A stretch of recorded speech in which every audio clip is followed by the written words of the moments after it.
Okay, we're going to start at the back side of the house because it's noisy at the front side of the house. Fences are beyond the scope of this inspection. However, these middle rails are split. This one's especially split right here where the latch is installed. You think that's going to continue to get worse? I certainly do. Also, we're missing some of our fence post caps. Alright, that keeps water from going down there like a rain gauge, staying down there and corroding the pipe, causing the post to fail prematurely. That's not why we're here. We're here to look at this brick. We've got brick, we've got some siding, and we also got some dimensionally cut stone. We've also got a part coat running around the foundation perimeter, and we've got weep holes. These weep holes are important and necessary. Okay, brick is porous. It's a great building material. This home can burn down. It can burn down and you can still use the brick. It's a great insulator, but it's porous. When water hits it, it goes right through it. Most of the time you won't see water come out of your weep holes. Most of the time it's going to be water vapor. If you experience an event, I hope you don't. I've seen a couple. Water will come out of those. Sometimes people have issues with ants or something and they will stuff like steel wool or something in there, but these need to be allowed to continue to breathe. You do not seal those up. This is a sewer clean out. We're going to have, you got the main clean outs in the front flower bed coming on along. Rain gutters are supposed to discharge away from the house. They're not supposed to discharge next to the house. And then I get some builders, I do, I mean they say, well, we turn the splash box around backwards so when they kind of hit in there, it just kind of fans it out like a sprinkler system and distributes it. Really? That's the best story. I mean, don't embarrass my client like that. Don't, please, Mr. Builder, don't come up with that.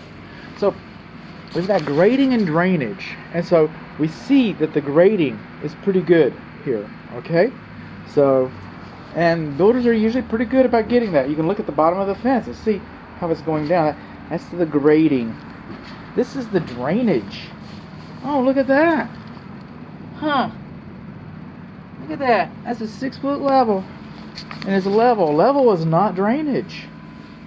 Level is not drainage. And again, builders will tell us a lot of times, I know this one won't. I know he won't.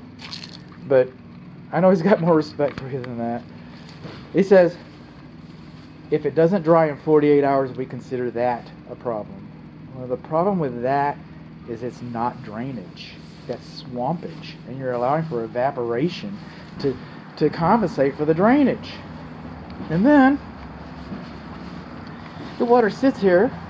It's bad for the foundation. They probably squirted it with some chemicals to add some stability. I get that. It's still long term. It's bad for the foundation.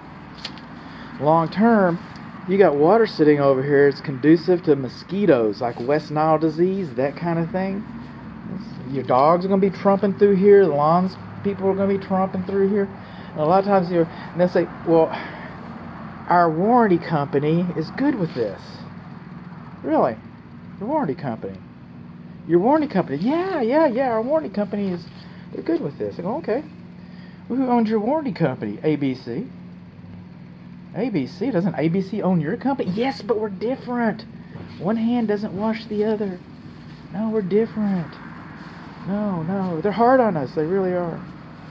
Really. And then finally, while we're talking about swampage, I mean drainage, a lot of times some of my clients hear from other builders is if it doesn't correct itself, let's just let it ride. Okay? Let's just see how it is. Get in here and live with it and see what it's like. And they're depending on you to come home and enjoy, a nice evening on your beautiful patio. You come in through your front door, your beautiful front door, go to your beautiful patio. A lot of people don't spend a lot of time out here. Your dogs might, your children might, the lawn company might, and if you mow your own lawn, maybe you'll see it. But most people have like a cave mentality, and they know that all these buildings, this whole block is done this way. And they're counting on just a few people to require proper drainage. They're counting on you to forget about this, to be honest. I'm going, let's just see. Let's just see if you'll forget. Okay. We've got 9 windows, vinyl, double pane vinyl frame. And these are called weep holes. Alright, just kind of like these weep holes over here. And they should have weirs inside of them. It's kind of a diminished thing. See, everything about this window is designed to leak outside, to direct the water outside. Everything is designed to do that. But if the wind blows just right, if you don't have weirs inside of there, and it's a diminished item, you get a whole sack of them for like $10. Really, I mean, most people don't even bring it up, and that's the truth. But if the wind blows just right, it's liable to whistle like a flute for you. I know, because I was in an empty house one time on a nice windy March, and I go like, whoa, is this place haunted? What's going on? And it took me a little while before I figured out what it was. It changed my life forever and my client's life, and you get to hear about it. These are called control joints. This joint right here, all right? When you have this much brick in North Texas, on North Texas soils, you're going to have some movement. No doubt about it. There's going to be some movement. So these control joints are exactly for that. Some people call them expansion joints. Call them what you will, but they're supposed to take some of the pressure to keep the brick from cracking or to control the crack so that we don't have zigzag cracks and those kinds of things. And most of the time they work pretty good. But this is a sealant that's designed to move. It is a flexible sealant that dries up, oxidizes, gets brittle. So this sealant should be maintained every couple years. This piping right here, we're on the west side of the house still. We haven't got 10 feet from the gate, 15 feet from the gate. That is your emergency drain line for your air conditioning system. If the air conditioning system, if your primary drain line clogs up, then it comes through the secondary drain line. It's over a window on purpose, so somebody can look out the window, you see the water coming down to this level drainage, and you got a pond growing over here. If this is creating a pond, well then you got a problem with your air conditioner, and so you have your evaporator coils fixed. That won't fix the drainage, but you can fix your evaporator coils. Okay, moving on along. Oh, you're hard, bud. I know. This foundation has been parged. It's called a parging coat. It's like a cake frosting.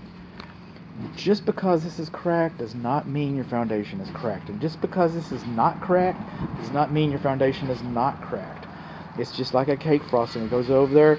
It's cosmetic. That serves no other purpose than to look good. It will create voids as it dries separately from the brick, from the concrete. Termites can take advantage of the space between the parge coat and the foundation to enter your house undetected. I'm not saying that's going to happen. I said that they can do that. That's just a characteristic. The parge coat is very desirable. This faucet works. You see a little water spot right underneath there.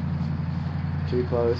Now when I was here before, I believe this column already had a curb on it, and I went next door, I believe, and I saw that next door they did not have a stand installed underneath there. And I am not going to bet that they put a stand underneath there like I asked them to. I'm just not going to bet on that. Okay, I seem to remember this from last time. We had some overcuts. I haven't really looked at the report, the previous report. I kind of like to see it with fresh eyes, but we got overcuts here, and we got overcuts here.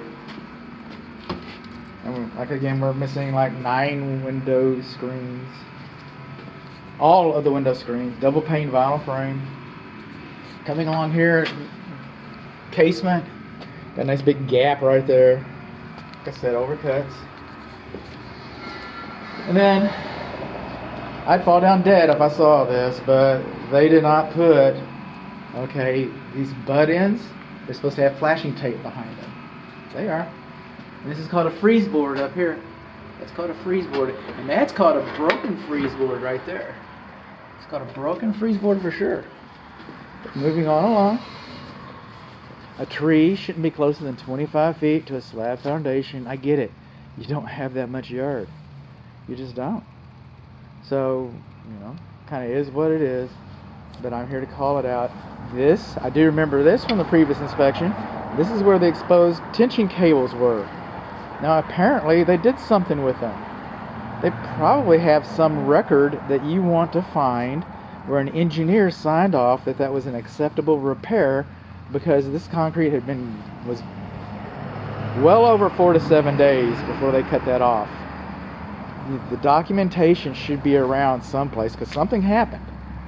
Something happened, so surely they could document that. This retaining wall, for what little I can see, is farther from the house than twice its height. It's beyond the scope of this inspection. Does not apply to this house. It's probably community, Tennessee and common retaining wall. So there we have that. Moving on along, more siding, weep holes, missing screens, rain gutters too close. Moving on along. Looks nice, looks nice, looks nice, looks nice. Looks nice. Sounds like we got an air conditioner running. Sounds like we got an air conditioner running. Huh. Okay. I'll find out what's going on in there. I didn't turn that on. Moving on along. We've got a whole video about this. We got a whole video about this. We got a whole video about that. What I didn't talk about was the water heater, so we're going to have a separate water heater video. That's okay. We're going moving on along here. These rain gutter butt ends are supposed to be a minimum of 2 inches away from the brick. And then these rain gutters up here are not supposed to discharge directly onto the roof covering. And we got some loose apron flashing right there. Now here's what the deal is. To fix this, to correct this, to make a correction. And we're doing the entryway here. It's not quite finished. Alright. But to correct the rain gutter directly on the roof covering would require an extra downspout, which would be very ugly. I can understand why people would, elect not to make that correct, and why they would elect to live with that.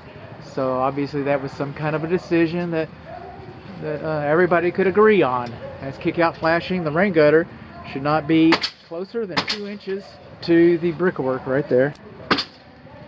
Moving on, so there's some of the cut stone that I was talking about. And we're right back where we started.